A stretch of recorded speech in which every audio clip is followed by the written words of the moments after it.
또 여섯째 천사가 그 대접을 큰 강 유브라데에 쏟음에 강물이 말라서 동방에서 오는 왕들의 길이 예비되었더라.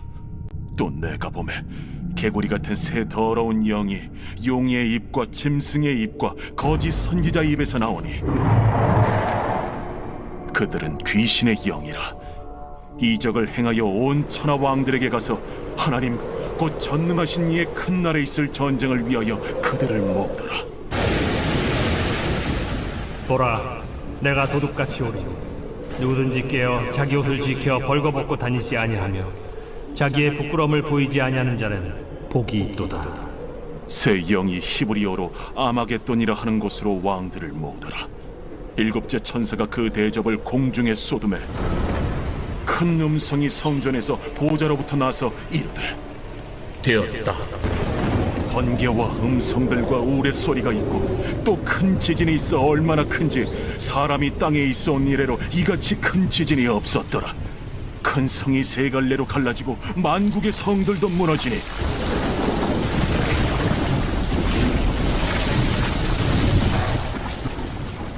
큰 성 바벨론이 하나님 앞에 기억하신 바 되어 그의 맹렬한 진노의 포도주 잔을 받음에 각 섬도 없어지고 산악도 간대하였다. 또 무게가 한 달란트나 되는 큰 우박이 하늘로부터 사람들에게 내리매 사람들이 그 우박의 재앙 때문에 하나님을 비방하니 그 재앙이 심히 크미더라. 저는 아무리 생각해도 이게 기질 같은데요. 어떤 분들은 다른 사람의 사연이나 인생이 궁금하지 않은 분들이 있는데 저는 나 말고 다른 사람이 만난 하나님, 다른 사람이 살아온 인생, 나와 다른 직업을 가진 사람의 삶이 저는 그렇게 궁금합니다. 그래서 사람들을 만나면 질문을 많이 하고 되게 재미있게 듣거든요. 그래서 제가 글을 읽어도 되게 재미있는 글이 뭐냐면 사람들이 각자 자기 직업을 소개하고 그 직업에서 체험하고 느끼는 게 뭔지 이런 글을 읽는 게 저는 정말 재미있습니다. 그런데 제가 이번 주에 인터넷을 서칭하다가 아주 우연치 않게 국제무역선에서 2등 항해사로 근무하는 김승주 씨의 글을 읽게 됐는데 글을 읽으면서 너무 신선하더라고요. 왜냐? 이런 사례를 접할 때마다 제 안에 편견이 참 많다는 걸 발견하게 되는데요. 보통 제가 생각했던 뱃사람이라고 하면 저는 거친 남자를 상상했거든요. 막 우와 그러면서 막 몸에 털 많이 나 있고 이런 남자를 상상했는데 이분이 굉장히 커다란 배의 항해사인데 27살의 여성이신 거예요. 그리고 글을 보니까요. 굉장히 감성적으로 잘 쓰십니다. 그래서 뱃사람의 인생은 어떤지 그리고 배를 타면서 깨달은 게 뭔지를 읽어봤는데 너무 귀한 깨달음이 있는 거예요. 그게 뭐냐? 이분이 말씀하시는 게 육지와 바다의 가장 큰 차이점이 있는데 바로 그게 끝없는 흔들림이라는 거예요. 육지는 특별한 일이 없는 이상 나를 흔들리는 일이 없는데 바다라는 곳은 계속해서 나를 흔든다는 거죠. 그런데 그 중에서도 가장 긴장되는 때가 태풍을 만날 때인데요. 이때 배가 느끼는 흔들림이 어떤지 아십니까? 이걸 육지로 비유하자면 진도 8 정도의 지진이 오는데 육지의 지진은 바람이 없잖아요. 그런데 바다의 태풍은요. 진도 8의 흔들림과 함께 강력한 비바람이 분다라는 거예요.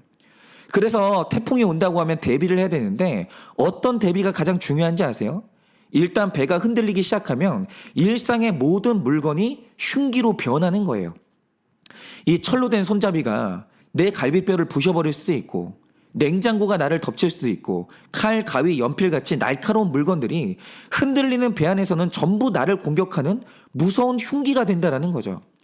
그래서 이제 태풍이 온다고 하면 이것들을 고정하기 시작하는데 다행히도 배에 들어오는 물건들은 고정시키는 장치가 있다는 겁니다. 그리고 모든 가구는 붙박이로 되어 있는데 거기에 꽂혀있는 책을 고정할 수 있도록 가루로 된 이 칸막이를 설치하고 의자나 책상 같은 건 다 볼트 너트 장치가 있어서 고정시킬 수 있다라는 거죠. 그러면 문제가 없어요. 그런데 문제가 뭐냐? 흔들리는 배 안에서 유일하게 고정시킬 수 없는 것이 있는데 바로 그게 사람이라는 거죠. 그리고 태풍이 와서 심하게 흔들릴 때 배에 있는 그 어떤 것도 멀미를 하지 않아요. 그런데 사람만 유일하게 멀미를 하는 거예요. 그러니까 아무리 태풍이 와서 배를 흔들어도 단단하게 고정만 할 수 있으면 그리고 그 흔들림에 영향을 받지 않으면 아무 문제가 안 됩니다. 태풍이 문제가 아닌 거죠. 그런데 그 배에서 유일하게 문제가 되는 게 뭐냐? 고정이 안 되기 때문에 유독 흔들림에 약한 인간. 바로 그 인간이 태풍 속에서 드러나는 그 배의 약점인 겁니다. 그래서 태풍이 올 때 가장 집중적으로 긴장하고 조심해야 될 존재는 냉장고나 책장이 아니라 바로 사람이라는 거죠. 그런데 오늘 말씀을 보면요, 이런 메시지가 있는 겁니다. 이제 요한계시록의 재앙은 끝을 향해 달리고 있는데요, 12절을 보면 참 흥미로운 기록이 있습니다. 그게 뭐냐? 여섯째 천사가 자신의 대접을 큰 강 유브라데에 쏟으니까 강물이 말라버리는데요.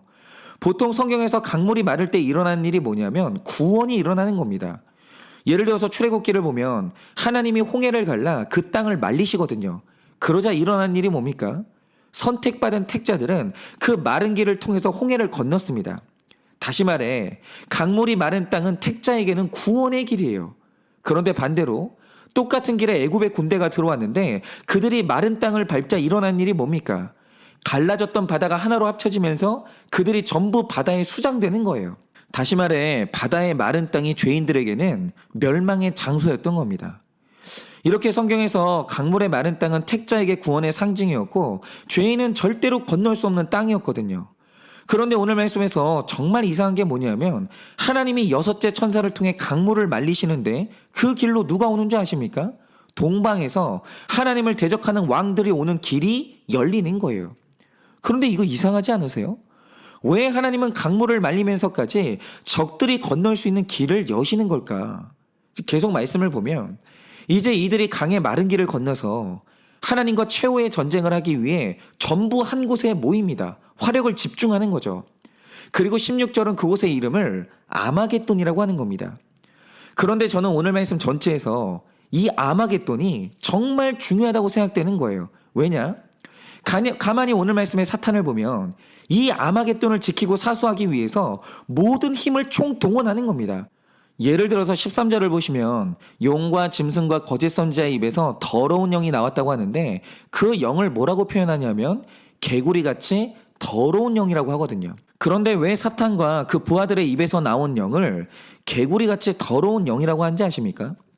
성경에서 더럽다는 말의 반대 개념이 바로 거룩인데 가장 거룩하신 분은 하나님이시잖아요. 그런데 성경에서 거룩하신 하나님을 비유하는 것 중에 하나가 뭔지 아세요? 바로 그게 만세반석이에요. 그런데 왜 하나님을 만세반석이라고 합니까? 어느 날 사람들이 저 산에 있는 단단한 반석을 보는데 저게 가만히 보니까 아브라함 때도 있었던 반석이고 야곱 때에도 있었던 반석이고 다윗 때에도 있었던 반석인데 우리 시대에도 그 자리에 변함없이 그대로 있는 거예요.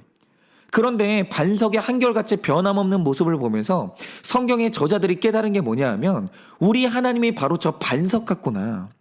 우리를 향한 하나님의 사랑은 변함이 없고 구원의 결심도 변함이 없기 때문에 하나님이 작정하신 구원은 우리에게 확신을 주고 하나님의 사랑은 우리를 안심하게 하는구나. 이거를 깨닫는 거예요.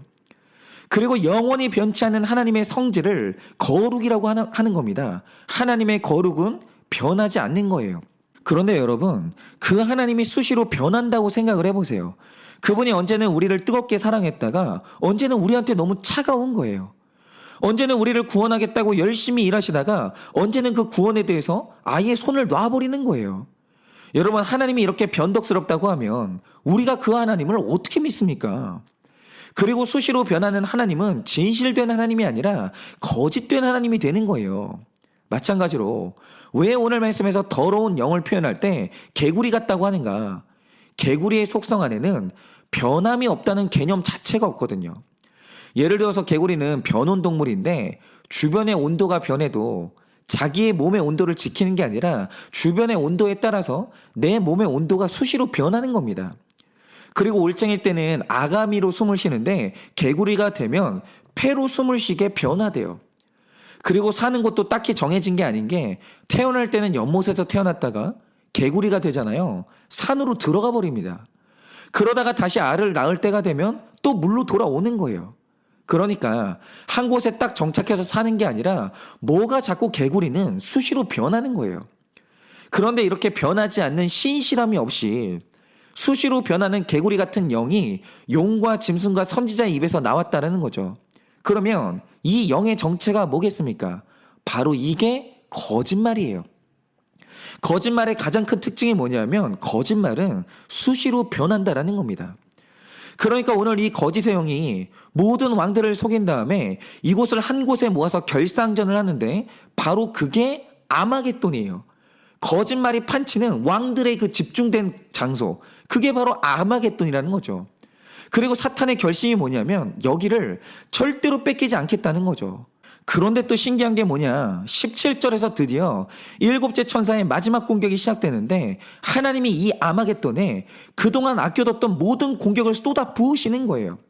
번개와 음성들과 우레소리가 있고 또 큰 지진을 보내요. 이것만 해도 엄청난 공격이거든요. 그런데 19절을 보면 여기에 또 맹렬한 진노의 포도주잔을 부으시고 이게 끝이 아니라 21절에 무게가 1달란트, 다시 말해 36kg짜리 우박을 하늘에서 쏟아버리시는 거예요. 하나님이 여기에다가 화력을 집중하시는 겁니다. 그러니까 이걸 보세요. 지금 사탄도 자기 안에 있는 모든 세력을 모아서 아마겟돈을 지키려고 하는데 하나님도 모든 것을 쏟아부어서 그곳을 정복하려고 하시거든요. 그러면 도대체 이 아마겟돈이 뭔데 이러시냐 이거죠. 그런데 이 아마겟돈의 정체는요, 이대로만 보면 답이 안 나오는데 이걸 우리 자신에게 적용하면 비로소 이곳의 정체가 드러나는 거예요. 여러분 한번 생각을 해보자 이겁니다. 오늘 아마겟돈에 악한 죄의 세력이 몰려있고 이 아마겟돈의 문제만 나오면 거짓의 영이 힘을 얻으면서 우리가 다 속아 넘어가는 거예요. 그런데 또 반대로 하나님이 우리의 거룩을 다루실 때 그냥 넘어가지 않고 집중적으로 다루시는 영역이 있다라는 거죠. 그러면 그게 뭐 같으십니까? 내 안에서 사탄이 가장 강력한 힘을 발휘하는 곳, 그리고 하나님 또한 가장 강력하게 다루시는 그 장소, 이 아마겟돈의 정체가 뭐냐면 바로 이게 모든 사람 안에 있는 약점이에요. 그리고 이걸 성경적으로 표현하면 혈루의 근원이 되는 겁니다. 예를 들면 이런 겁니다. 우리가 불신 결혼하면 안 된다는 건 다 알고 있어요. 그런데 어떤 분을 보면 알면서도 결국 불신 결혼을 한다라는 거죠. 한마디로 영적인 전쟁에서 지는 거예요. 그러면 이렇게 되는 이유가 뭔지 아십니까? 누구든지 신앙이 있는 사람이라면 불신자를 만날 때 경계를 하죠. 나는 신앙이 없는 사람하고는 결혼할 수가 없어. 나는 이 사람을 끝까지 분별할 거야. 이렇게 처음 만날 때는 조심합니다. 그런데 결국 불신자가 변화되지도 않았는데도 이 만남이 결혼으로 이어지는 이유가 뭐냐? 불신 연애의 상대방이 나의 약점을 건드린 거예요. 예를 들어서 어떤 사람은 안목의 정욕에 강하기 때문에 외모에는 절대 넘어가지 않아요. 그리고 열등감도 없기 때문에 학벌에도 넘어가지 않습니다. 그런데 이 사람 안에 있는 약점이 돈인 거예요. 나는 가난이 너무 두렵고 부자로 살고 싶은 욕망이 너무 큰 거죠. 그런데 어느 날 불신자를 만났더니 이 사람이 부자인 거예요. 하필이면 내 약점이 돈인데 이 사람이 부자인 거죠. 이때 일어난 일이 뭔지 아십니까? 내 안에서 거짓의 영이 힘을 얻는 거예요. 이 사람이 지금은 하나님을 안 믿지만 내가 이 사람 믿게 할 수 있어. 이 사람 변화될 거야. 그런데 이게 개구리처럼 더러운 거짓의 영이거든요. 그런데 이 거짓말이 정말 신기한 게 뭔지 아세요? 이 거짓이요, 약점이 아닌 곳에서는 안 통해요. 예를 들어 외모에 관심이 없는 사람에게 잘생긴 불신자가 나타나서 꼬신다고 하죠. 그러면 거짓말의 영이 말하길 네가 이 사람 믿게 할 수 있어. 결혼해도 괜찮아. 이렇게 말을 한다고 하죠. 그런데 이렇게 말을 해도 내 약점만 안 건드리면 택도 없는 소리라고 하면서 넘어가질 않아요. 그런데 거짓의 영이 내 안에 악한 세력을 불러 모아서 나를 속이고 나를 넘어뜨리는 지점이 어디냐? 바로 그게 나의 아마겟돈인 내 약점이에요. 그러니까 우리가 신앙생활할 때 내가 원래 강한 부분을 잘 지키는 건 아무 의미가 없는 거예요. 왜냐하면 사탄이 내가 강한 부분을 가지고 싸우지 않거든요. 예를 들어서 어떤 사람에게는 성실함이 강점이라고 하죠. 그런데 나는 게으르지 않으니까 완성됐다. 이러면 아무 소용이 없는 겁니다. 사탄은 언제나 내 약점으로 몰려와서 나를 속이고 내 약점을 가지고 하나님과 대적하기 때문에 그 사람이 변했냐 안 변했냐, 그 사람이 성숙하냐 미성숙하냐, 이걸 말할 때는 그 사람의 약점을 가지고 말해야 되는 거예요. 예를 들어서 어떤 사람이 쓴소리만 들으면 혈기를 내는 약점이 있다고 하죠. 분노 조절이 안 되는 거예요. 그런데 이 사람이 훈련을 받더니 쓴소리를 들을 때 화는 내지만 혈기를 조절할 수 있게 된 거예요. 약점이 다스려진 거죠. 바로 그게 변한 거예요. 변했다고 할 때는 약점을 가지고 말하는 겁니다. 그리고 어떤 사람은 너무 차가운 게 약점이에요. 그래서 다른 사람의 사연에 관심도 없고 어떤 말을 들어도 체휼이 안 된다고 하죠. 그런데 예수님을 믿고 훈련을 받던 어느 날 다른 사람의 사연이 들리기 시작하고 그 사람의 아픔에 눈물이 났다고 하죠. 그러면 바로 그게 변한 거예요. 그런데 어떤 사람이 있는데 그 사람은 기질상 원래 남의 일에 관심이 많고 눈물이 많다고 하죠. 그런데 이 사람이 평소처럼 남의 말을 듣더니 막 우는 거예요. 그러면 여러분, 그건 변화나 성숙이 아닙니다. 우리에게 정말 중요한 건 내 강점이 아니라 약점이라는 거죠. 왜냐? 사탄은 내 약점으로 일하거든요. 그래서 하나님은 처음 6가지 고난을 통해서 우리 안에 있는 지엽적인 문제를 다루시다가 준비가 됐을 때 최종적으로 우리의 약점을 공격하시는 거예요. 그래서 택자가 당하는 고난을 잘 보면 2가지가 보이는데, 첫째는 어제 말씀드린 것처럼 그 사람의 고난을 보면 그 사람의 지난날의 삶을 볼 수 있고, 2번째는 그 사람의 약점을 볼 수 있는 거예요. 왜냐? 하나님은 그 사람의 약점을 그냥 넘어가지 않으시고 반드시 다루시거든요. 예를 들어서 제가 아는 어떤 부부가 있는데 진짜 이분들은요, 만남이 기가 막힌 거예요. 왜냐? 남편분은 어릴 때부터 공부를 너무 잘하는 분이라서 보나마나 그 집안의 소망이자 자랑이었고, 그 학교의 자랑이었고, 그 동네의 자랑이었거든요. 그러니까 유독 우리나라에서 공부를 잘하는 사람은요, 무시를 당할 일이 없는 거예요. 그러니 이런 사람이 겸손할 수 있겠습니까? 그럴 수가 없죠. 그러니까 이분의 약점은 교만인 거예요. 이분은 자기 교만에 자기가 속을 수밖에 없고요. 사탄이 교만을 건드려서 이 사람을 넘어뜨리는 게 너무 쉬운 거예요. 그래서 이런 분들이 인생에서 크게 넘어지면 꼭 어떻게 넘어지는지 아십니까? 그 교만함에 자기가 자기를 너무 믿다가 크게 넘어지는 거예요. 이게 약점이에요. 그런데 이런 분이 결혼을 했거든요. 했더니 하필이면 어떤 사람이냐? 그 아내의 집안에서 남편의 학벌이 아무것도 아닌 거예요. 전부 다 그 정도는 배웠고 집안에 그것보다 대단한 사람들이 너무 많은 거예요. 그러니까 이 학벌 가지고 인정을 못 받는 겁니다. 그러니까 이 남편분은 살면서 내 아내를 만나 처음으로 열등감을 느껴봤고 처음으로 무시를 당한 거예요. 대접을 못 받는 거죠. 그런데 반대로 아내분은 어떻냐? 이분은 여러 가지 조건상 사랑을 받을 수밖에 없는 분이에요. 그래서 어디를 가든지 늘 인기가 있었고 늘 사랑받았어요. 그러니 이런 분이 꿈꾸는 결혼이 어떻겠습니까? 공주 대접 받으면서 날마다 사랑받고 대접받는 상상을 하지 않겠습니까? 그걸 꿈꾸고 결혼을 했겠죠. 그러니까 이런 분의 약점은요, 허영심이에요. 내 삶이 나도 만족스러워야 되지만 남들 보기에도 너무 부러운 삶이어야 그래야 만족이 되거든요. 그런데 결혼을 했더니 하필 그 남자가 어떤 남자냐? 세상에 이렇게 무심한 남자가 없는 거예요. 여자 마음을 몰라도 너무 모르는 거죠. 그리고 사랑 표현을 절대로 안 하는 거예요. 그러니까 이 2사람이 하나님 안에서 결혼을 했는데 하필이면 어떤 사람과 결혼했냐? 정확하게 내 약점을 공격하고 나를 연단하는 상대를 만난 거예요. 그런데 내 약점을 정확하게 공격하고 다루는 이 고난이 뭐냐? 바로 이게 7제의 재앙인 거예요. 그래서 이분들은 죽을 때까지 같이 살아야 되고 절대로 이혼하면 안 되는 겁니다. 왜냐? 상대방이 나를 거룩하게 만드는 7번째 재앙이거든요. 그래서 제가 묵상하다가 그러면 나의 아마겟돈은 어디냐를 생각해 보니까 저는 그게 인정받고 싶은 인정 중독이에요. 저는 이게 진짜 저의 약점이고 너무 큰 저의 아마겟돈이에요. 저는 예전에 밖에서 사역을 하고 오면 굉장히 피곤해서 탈진을 하곤 했습니다. 왜 그러냐?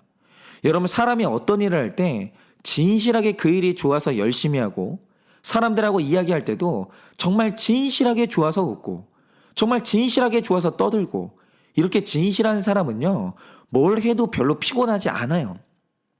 그런데 제가 사역을 하고 왔을 때 왜 그렇게 피곤했냐 하면 진실하게 웃고 진실하게 대화하고 진실하게 일하는 게 아니라 전부 인정받으려고 억지로 하니까 모든 행동이 과장되게 나오고 모든 행동에 힘이 다 들어가 있는 거예요. 그런데 제가 이 부분을 발견하고 인정하는 게 너무 힘들었습니다. 이유가 뭐냐면 제 내면 안에 있는 개구리처럼 악한 영이 저를 속이는데 이건 인정 중독이 아니라 열정이야. 너 되게 괜찮은 사람이야.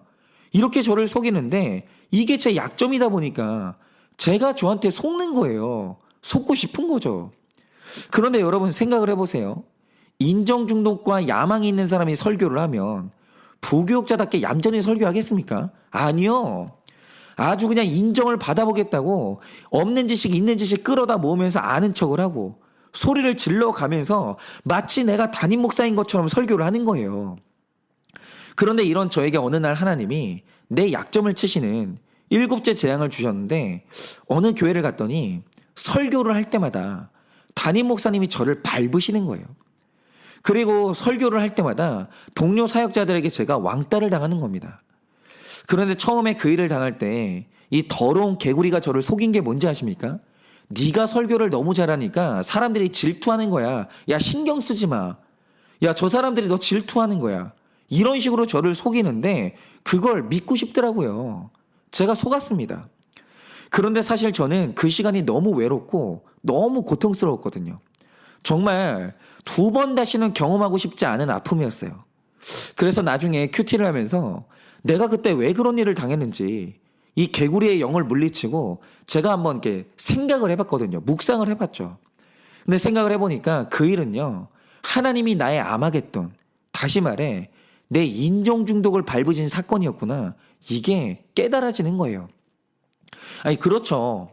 여러분, 부목사가 야망이 가득해서 내가 담임 목사님이 이겨보겠어 이러면서 사심으로 설교하고 있는데 어떤 지도자가 그 꼴을 봐줍니까? 여러분, 저를 밟아주신 목사님은요, 비인격적인 분이 아니라 제 약점을 다뤄주신 7번째 저의 재앙이었고 너무 고마운 분인 겁니다. 여러분, 바로 이거죠. 우리 안에도 더러운 거짓의 영이 판을 치고 사탄이 쥐고 흔드는 약점이 있는데요. 여러분에게 그 약점은 무엇입니까? 지금 내가 당하는 고난이 내 약점을 다루시는 하나님의 마지막 전쟁인 것이 인정이 되십니까? 바라기는 마지막 7째 재앙을 통해서 우리 모두가 다 약점을 연단받기를 원합니다. 여러분, 내 약점을 밟는 것이 지도자입니까? 배우자입니까? 자녀입니까? 여러분, 그 연단이 있어야 되는 거고 내 약점을 밟아주는 사람들은 나를 위해 7번째 재앙이 돼주는 고마운 사람들인 거예요. 여러분, 그 약점은 반드시 연단 받아야 됩니다. 그래서 거짓의 영에 속지 않고 여러분 모두가 죄에 넘어가지 않는 강한 사람이 되기를 예수님의 이름으로 축원합니다.